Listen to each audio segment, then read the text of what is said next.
सच्ची सहेली, महिलाओं के लिए सबसे भरोसेमंद औषधि एवं टॉनिक।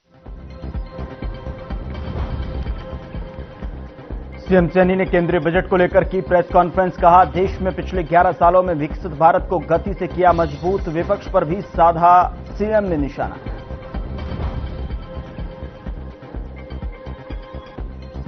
फर्जी बिलों पर साइन करने का बनाया जा रहा था दबाव। सीएम सैनी ने लिया कड़ा संज्ञान। विभाग के अधिकारियों पर दिए कार्रवाई के निर्देश।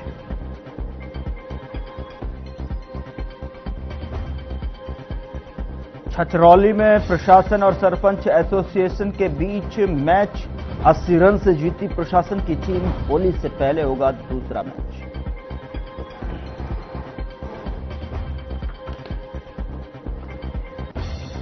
नूह में बीपीएल, एससी और बीसी परिवारों ने डीसी से की मुलाकात कर डीसी को सौंपा ज्ञापन। 100 गज के प्लॉट देने की मांग।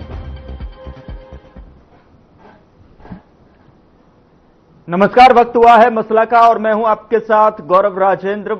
मसला में आज चर्चा करेंगे हरियाणा विधानसभा सत्र को लेकर। कांग्रेस यानी कि विपक्ष पूरी तरीके से तैयार दिखाई दे रहा है और उसी विधानसभा में विपक्ष के नेता और पूर्व मुख्यमंत्री भूपेंद्र सिंह हुड्डा, हरियाणा के पूर्व स्पीकर एवं विधायक अशोक अरोड़ा ने कहा कि किसान, युवा, महिला और व्यापारियों के साथ राज्य की बिगड़ती कानून व्यवस्था के मुद्दे पर सरकार से हुड्डा और अरोड़ा ने आरोप लगाया कि वित्तीय प्रबंधन में विफल हरियाणा सरकार लगातार राज्य पर कर्जा बढ़ाती जा रही है। प्रदेश सरकार को इस पर विधानसभा में जवाब देना होगा। हरियाणा विधानसभा का बजट सत्र 20 फरवरी से आरंभ होगा। 27 फरवरी को साल 2026-27 किसानों और महिलाओं के साथ धोखा कर रही है। आज इसी पर मसला में हम सवाल पूछेंगे कि विपक्ष की तैयारी किस तरीके से दिखाई दे रही है, चूंकि आज इसको लेकर भूपेंद्र सिंह हुड्डा ने खुद कहा और समझने की ये कोशिश करेंगे पैनलिस्टों से कि किस तरीके का बजट यहां पर सामने आएगा और सेशन किस में यहां पर आवाज को बुलंद करती नजर आएगी, यानी को मिलेगी। विपक्ष की किस तरीके की रणनीति तैयार है सरकार को घेरने के लिए और सरकार का रवैया किस तरीके से यहां पर जवाबों के प्रतिक्रिया भी यहां सामने निकल कर आ रही है। राजनीतिक गलियारे किस तरीके की सहभागिता यहां पर परामर्श बैठक यानी कि मंथन में बजट पूर्व परामर्श बैठक का जो आयोजन खुद जो है मुख्यमंत्री नायब सिंह सैनी की अध्यक्षता में समाज सेवी संस्थाएं शामिल रहीं, उनके साथ जो है बजट सेशन को लेकर जो है और बजट को लेकर चर्चाएं हुई, उनके सुझाव लिए गए और पोर्टल पर भी सुझाव देने की अपील की गई और उन सुझावों को किस तरीके से इसमें उतारा जाएगा और किस तरीके से जो है उसका असर इस परिचय करा देता हूं। आज के जो मेहमान हमारे साथ जो चर्चा करने के लिए कौन कौन हमारे साथ शामिल हो रहे हैं, उसके बाद जो है चर्चा की शुरुआत। आज हमारे साथ हैं संदीप हिंदुस्तानी, प्रवक्ता बीजेपी की तरफ से जुड़ रहे हैं। बहुत स्वागत है संदीप जी आपका। और नवीन केडिया का भी और रहेगी कि किस तरीके की जो विशेषता है इस बजट में दिखाई देगी। लेकिन जिस तरीके से जो है विपक्ष लगातार सवाल खड़े करते हुए नजर आ रहा है और उसको लेकर जो है आज यहां कहीं ना कहीं विपक्ष की रणनीति भी तैयार की जा रही है, जिसको लेकर कहा जा रहा है कि विपक्ष पूरी तरीके से जो है इस सेशन में जो है प्रभावी मुद्दों को और बजट पर चर्चा करने के लिए पूरी तरीके से तैयार है, यानी कि सरकार को घेरने के लिए तैयार है। क्योंकि विपक्ष की जो भूमिका हो लगाया जा रहा है कि 2025-26 फाइनेंशियल ईयर की अगर मैं बात करूं तो उससे कहीं ना कहीं इस बार का बजट जो है बड़ा यहां पर सामने की कोशिश। और मैं चाहूंगा कि आप जो है बजट को लेकर यहां अपनी बात रखें और जो विपक्ष आरोप लगाता हुआ साफ तौर पर दिखाई दे रहा है उस पर आपकी क्या कुछ प्रतिक्रिया है, उसके बाद जो है मैं आपके पास आऊंगा। नमस्कार गौरव जी। देखो गौरव जी, मैं आपको बताना चाहूंगा कि हरियाणा के लोकप्रिय मुख्यमंत्री नायब सिंह सैनी जी, उन्होंने 6 जनवरी से प्री बजट मीटिंग्स शुरू की हैं, जैसा आपने भी देखा होगा मीडिया के माध्यम से। तो 6 जनवरी से और आज 4 फरवरी हो गई, उन बैठकों का दौर लगातार जारी है। इन प्री बजट मीटिंग्स में क्या माननीय मुख्यमंत्री जी ने किया है कि अलग अलग क्षेत्र के जो जानकार हैं उन सब के साथ चर्चा की गई है, चाहे वो प्रबुद्ध वर्ग है, चाहे आईटी से रिलेटेड है, चाहे ऑटोमोबाइलिटी से रिलेटेड है, चाहे हेल्थ सेक्टर से रिलेटेड है, चाहे इंफ्रास्ट्रक्चर से रिलेटेड है, चाहे युवा है, चाहे हमारे सरपंच हैं, पार्षद हैं, प्रतिनिधिगण हैं, या टेक्सटाइल इंडस्ट्री की बात हो गई, महिलाओं की बात हो गई, सभी के साथ माननीय मुख्यमंत्री जी ने बैठकें की हैं।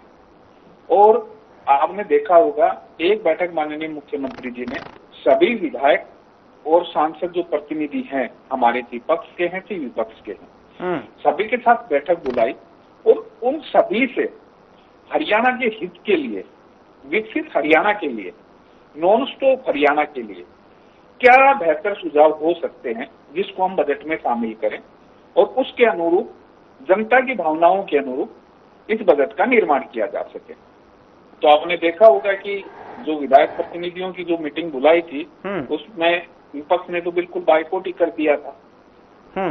उसके बाद में जिन जनता तक हम नहीं पहुंच पाए, तो हिंदुस्तान के इतिहास में पहली बार ये माननीय मुख्यमंत्री नायब सिंह सैनी जी की दूरदर्शी सोच का परिणाम है कि AI आधारित जन पोर्टल उन्होंने शुरू किया। ये पहली बार हुआ है ऐसा पूरे देश में कि AI आधारित जन पोर्टल की शुरुआत की गई और उस पोर्टल के माध्यम से हरियाणा का हर इंसान बजट में क्या हरियाणा के लिए बेहतर हो सकता है, क्या हरियाणा की मूलभूत सुविधाएं हैं, मूलभूत चीजें हैं जिसको बजट में शामिल किया जाए, तो उनको ले उस AI जन आधारित पोर्टल पे अभी तक लगभग 10,000 से ज्यादा सुझाव आ चुके हैं। तो हमारा मुख्य मकसद यही है कि जो बजट है वो किस प्रकार से हरियाणा को नॉन स्टॉप हरियाणा हम बनाएं, हरियाणा को किस प्रकार से हम विकसित हरियाणा बनाएं, किस प्रकार से हरियाणा जब भारत 2047 में विकसित भारत बने तो उसमें हरियाणा किस प्रकार से उसका एक ग्रोथ इंजन की रोल है वो प्ले करे। तो इन सब चीजों को ध्यान में रखते हुए इस बजट का निर्माण किया जाएगा और समाज के हर तबके को छूता हुआ एक सर्वस्पर्शी बजट, विकसित हरियाणा का बजट, ये सब चीजें आपको उसमें देखने को मिलेंगे। ठीक है जी। लेकिन दूसरी तरफ कांग्रेस आरोप भी लगा रही है, उस पर जो है मैं जो है आपसे सवाल लूंगा, आपके पास वापस लौटूंगा। नवीन केडिया जी, क्या प्रतिक्रिया आपकी तरफ से, चूंकि आपकी पार्टी लगातार जो है दावे कर रही है कि पूरी तरीके से हम तैयार हैं और जो मुद्दे हैं उस पर जो है कहीं ना कहीं सरकार को घेरते हुए यहां पर हम साफ तौर पर दिखाई देंगे विधानसभा सेशन के अंदर, सत्र के जो सेशन होने वाला है उसके अंदर जो है कहीं ना कहीं जो आप बता रहे हैं आपकी कांग्रेस पार्टी, यानी कि बात करूं भूपेंद्र सिंह हुड्डा ने जो आरोप लगाए हैं सरकार पर विकास कार्यों में भ्रष्टाचार, बढ़ती बेरोजगारी, कानून व्यवस्था की बिगड़ती हालत जैसे गंभीर आरोप लगाए हैं, उस पर जो है किस तरीके की रणनीति है, क्या कुछ तैयारी है, क्या सेशन के लिए कांग्रेस जो है यहां एकजुट दिखाई दे रही है? अगर बात की जाए, चूंकि सवाल तो उठा दिए, आरोप तो लगा रहे हैं, लेकिन जो है सरकार को घेरने की बात तो करते हुए क्या कांग्रेस पूरी तरीके से एकजुट दिखाई दे रही है?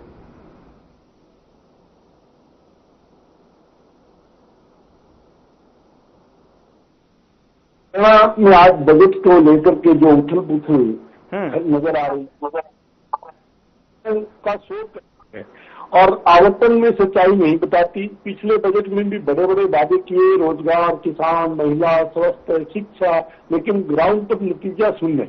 सवाल ये नहीं है कि बजट कितना है, सवाल ये है कि जनता को कितना मिल रहा है। रोजगार, युवाओं को रोजगार नहीं मिलता, सिर्फ नोटिफिकेशन जारी होते हैं, परीक्षाओं में देरी, पेपर लीक, कोर्ट के चक्कर, जवाब सबक लगी, ज्वाइनिंग कुछ नहीं। ऐसे किसानों की बात करें, MSP की गारंटी का कोई बात नहीं करते, कर्ज की राहत में कोई बात नहीं करते, फसलों के नुकसान में जो मुआवजा है उसमें देरी हो रही है, उसके भी कोई बात नहीं। किसानों को आश्वासन तो मिलता है लेकिन किसानों को विश्वास नहीं मिलता। किसानों के बीमे के पैसे तो बढ़ा दिए लेकिन किसानों के बीमे की पॉलिसी किसान को नहीं दी जाती। किसान चक्कर काटता है, उसके ऊपर कोई बात करने के लिए तैयार नहीं है।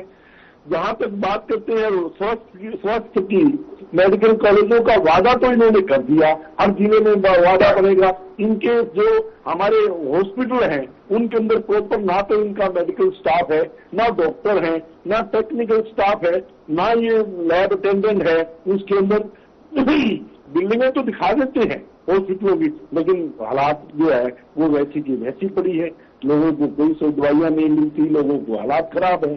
शिक्षा की बात करें हम, कॉलेजों के भवन तो बना दिए, लेकिन पढ़ाने वाले टीचर नहीं है, स्टाफ नहीं है, क्लरिकल स्टाफ नहीं है, बच्चों के रिजल्ट डिले पे डिले होते जाते हैं। यूनिवर्सिटियों के अंदर आप हालात देख लो, यूनिवर्सिटियों को देने के लिए बजट नहीं है। हमारे यहाँ विशेष करके जो सिरसा की यूनिवर्सिटी है उसका तो बहुत बुरा हाल है, उनको 4 महीने से तो स्टाफ को सैलरी देने के लिए नहीं है। तो ये बात करते हैं, तुम ये अगर हरियाणा को चाहते, महिलाओं की अभी इन्होंने बात करी, महिलाओं को इन्होंने लाडो लक्ष्मी योजना के माध्यम से इन्होंने पूरा हरियाणा के अंदर हर महिला को लाडो लक्ष्मी योजना के तहत 2100 रुपए देने का वादा किया, लेकिन हालात क्या है? 7 लाख महिलाओं को उसके अंदर नॉमिनेट किया, क्योंकि इसमें कंडीशनें इतनी लगा दी।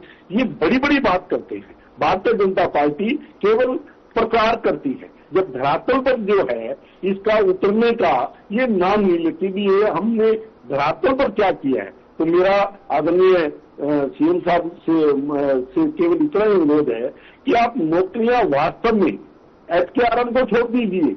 एचकेआरएम तो आपने एक ठेका प्रथा को केंद्रीकृत किया है आपने।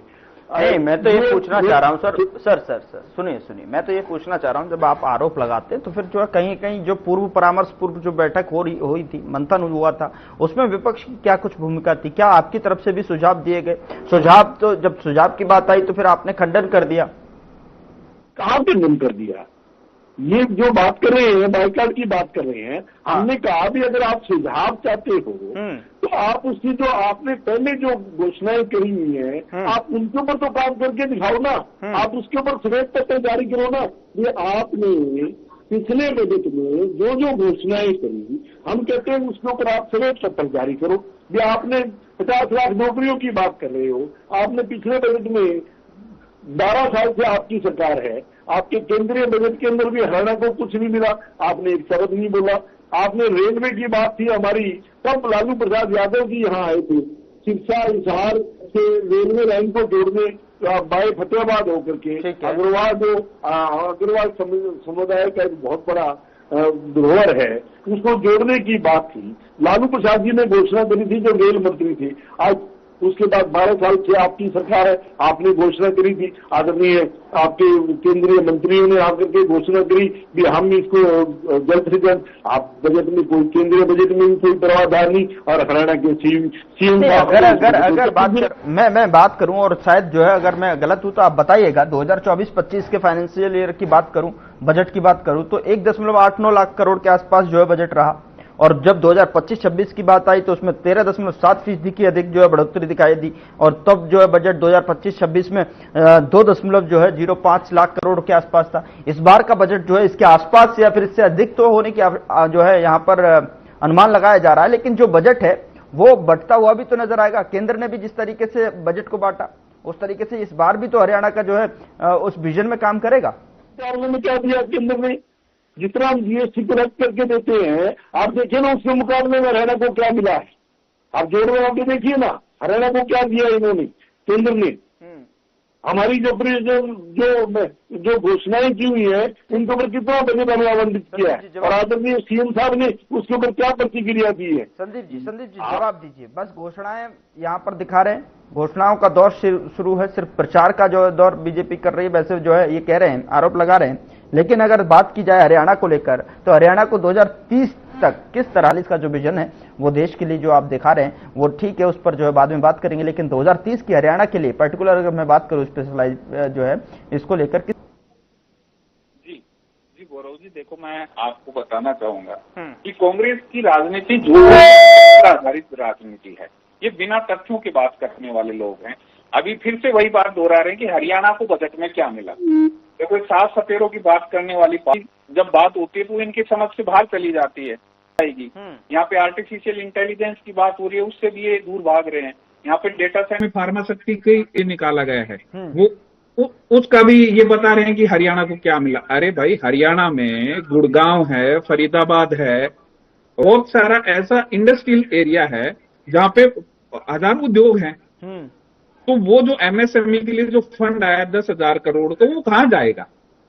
जो एमएसएमई के लिए जो फंड्स आए हैं, जो आर्टिफिशियल इंटेलिजेंस के लिए फंड आए हैं, जो हमने बात की है कि गुरुग्राम और पंचकुला को हम एआई का हब बनाएंगे, हम यहाँ पे डेटा सेंटर बनाएंगे, तो फंड्स इनकी समझ में नहीं आ रही ना एक्चुअली ये चीजें है क्या। सी मार्ट क्या है कि जो समूह बहने सी मार्ट बजट में और भी बहुत सारी चीजें हैं, चाहे वो हाई स्पीड रेल कॉरिडोर की बात हो, चाहे केमिकल पार्क्स की। दूसरी बड़ी चीज क्या है कि कांग्रेस ने देखो हरियाणा का कितना एक वैश्विक पहचान दी है, जो 15 पुरातत्विक स्थल है उसमें शामिल किया है, और राखीगढ़ी को एक वैश्विक पहचान देने का काम केंद्र और हरियाणा सरकार ने दिया है। लेकिन ये लोग आरोप क्या लगाते हैं, झुंझुना दे दिया। अरे शर्म आनी चाहिए। देश और दुनिया किस तरीके से चलती थी, उदाहरण राखीगढ़ी बनेगा, वहां की संस्कृति क्या थी, वहां के लोग यहाँ पे आएंगे। ये लोग जो आज मिस्र जाते हैं घूमने के लिए, ये सारी चीजें देखने के लिए, वो सरकार ने 500 करोड़ का बजट उसके किसानों के लिए बजट है। कृषि का जो बजट है 1,63,000 की बात की, वो किसको मिलेगा। तो मैं बात करता हूं हरियाणा के बजट को लेकर के। भाई हरियाणा के तहत हम अपनी बहनों को 2100 रुपया देंगे, हमने बजट में प्रावधान किया और हमने देना शुरू कर दिया। अब वो तो हम देखेंगे कि जनता किस तरीके से चाहती है। अगर कांग्रेस जो चाह रही है उसी तरीके से हम लागू कर दें तो हमारी हालत तो कांग्रेस जैसी हो जाएगी फिर उस हिसाब से, तो हम उस हिसाब से लागू नहीं करेंगे जी। हम रोजगार की बात कर रहे हैं। हरियाणा के माननीय मुख्यमंत्री नायब सिंह सैनी जी ने चुनाव प्रचार के दौरान कहा था, जिन युवाओं को रोजगार मिले उसको ना मिले उसके लिए कांग्रेस सुप्रीम कोर्ट तक पहुंच गई थी। इन्होंने सुप्रीम कोर्ट का दरवाजा खटखटाया, नायब सिंह सैनी को रोजगार मिलेगा, उसके बाद मैं शपथ लूंगा। ऐसा ही हुआ। हरियाणा में भारतीय जनता पार्टी की परचम माननीय मुख्यमंत्री जी ने 24,000 युवाओं को रोजगार दिया। किसानों की ओर बात कर रहे थे, किसानों को मुआवजा नहीं मिलता। अरे भैया, हरियाणा में भारतीय जनता पार्टी की सरकार ने पिछले 10 साल में, मैं डेटा की बात कर रहा हूं, नवीन भाई ने 15,500 करोड़ रुपए किसानों को मुआवजा दिया है। कितना? 15,500 करोड़ देते थे। लेकिन संदीप जी, आप लोग किसानों का मजाक उड़ाते थे। सोचिए, आप लोग 2-2 रुपए का चेक देते थे, हमने खाते में डायरेक्ट डालने का काम किया है। ये स्वास्थ्य की बात करते हैं, भाई आप बजट को जो है इजाफा करते हुए नजर आती है, लेकिन बजट जो है पैसा ज्यादा और भरोसा कम क्यों दिखाई देता है? विपक्ष को भरोसा ही नहीं होता साहब। संदीप जी, पैसा मानसिकता एक्चुअली विकास आधारित मानसिकता नहीं है। सबसे बड़ी समस्या क्या है? मानसिकता की समस्या है। भाई हमने जो पैसा लगाया, जो बजट में प्रावधान हुए, वो आज जनता को दिखाई देते हैं। भाई ये आज ये रोहतक से चंडीगढ़ पहुंच जाते हैं 2 घंटे में, जो पहले 6 घंटे में पहुंचते थे। कैसे जाते हैं जरा बताओ? रोहतक से दिल्ली कटरा वाले पे करते हैं। ये भाई बनाया किसने? नवीन जी बोलिए, बनाए किसने? हमारी सरकार ने बनाए हैं। नवीन जी बोलिए। सरकार हर बार जो बजट जो इजाफा करती है, नंबर्स रहते हैं उसमें इजाफा करती है, सेक्टर वाइज जो उसको बढ़ाती हुई नजर आती है, चाहे वो स्टार्टअप हो, चाहे वो स्किल डेवलपमेंट हो, चाहे वो नौकरी पेशा रोजगार हो, या फिर उद्योग के क्षेत्र में हो, ग्रामीण विकास को लेकर हो, चाहे महिलाओं के लिए हो, वो तमाम तरीके की सुविधाओं में जो है इजाफा करती, नंबर्स में जो है इजाफा होता है, वो साफ तौर पर दिखाई देता है, परसेंटेज में भी इजाफा होता है। लेकिन यहाँ पर पैसा इतना ज्यादा दिखाई देता है, लेकिन उसका असर छोटा, फिर आप लोगों को भरोसा कम क्यों? मैं आपसे अभी मेरे साथी ने बात कही कि कांग्रेस साफ सपेरों की बात करती है। ये बात साफ सपेरों की कौन करता है? नंबर 1 बात। दूसरी, इन्होंने कहा हमारे यहाँ बनाने जा रहे हैं एआई सेंटर। आपने एआई सेंटर बनाने की बात करी है। एआई सेंटर से जो पानी प्रदूषित होगा उसके लिए क्या समाधान सोचा है? आपने इसके ऊपर कोई चर्चा नहीं करी। आपने ये नहीं बताया कि हमारे हरियाणा के अंदर नीचे पानी खराब होने से कैंसर जो है वो इतनी अधिक तादाद में फैल चुका है कि हमारा जो इलाका, विशेष करके जो सरसा का इलाका है, उस इलाके के अंदर आपको 12 से 15% कैंसर के मरीज हो गए। आपने उसके ऊपर कोई चर्चा नहीं करी कि उस बजट के अंदर हम इसके अंदर क्या कराया जाएगा। ये जो पानी नीचे का खराब होता जा रहा है, उसके कारण जो कैंसर इस इलाके में फैलती जा रही है, उसका क्या रिजल्ट आएगा? आपने कोई चर्चा नहीं करी। आपने बात कहा इसका हेल्थ सेंटर की आपने बात करी, हमने ये कहा भी आपने मेडिकल कॉलेज हर जिले में बनाने की बात करी, आपने कहा भी मेडिकल कॉलेज हर जिले में बनाया जाएगा। आपने बताइए हमारे यहाँ medical college. Sandeep ji 5 second में आप यहाँ कॉमेंट दीजिए, समय इससे ज्यादा की जो है यहाँ इशारा करता हुआ नजर आ रहा है, समय है नहीं, समय के भीतर रहते हुए सर प्लीज। संदीप जी बोलिए 5 सेकंड। ये आज कांग्रेस की हालत हो चुकी है, ये कांग्रेस की हालत देखिए हो चुकी है कि आरोप लगाते लगाते भूल गए कि क्या बोलना है। मैं इनको बताता हूँ, इन्होंने पिछले 70 सालों में 6 मेडिकल कॉलेज बनाए थे हरियाणा में। हमने वादा किया हर जिले में मेडिकल कॉलेज होगा, आज 20 जिलों में मेडिकल कॉलेज है, ऑपरेशनल हो गए हैं, जहाँ पे नहीं हुए वहाँ पे बहुत जल्दी हो जाएंगे। तो मेरा सिर्फ ये कहना है कि कांग्रेस किसी भी। ठीक है सर, समय इससे ज्यादा आगे बढ़ने की इजाजत नहीं दे रहा है जो है यहाँ पर। संदीप हिंदुस्तानी, नवीन केडिया जी बहुत बहुत शुक्रिया चर्चा में शामिल होने के लिए।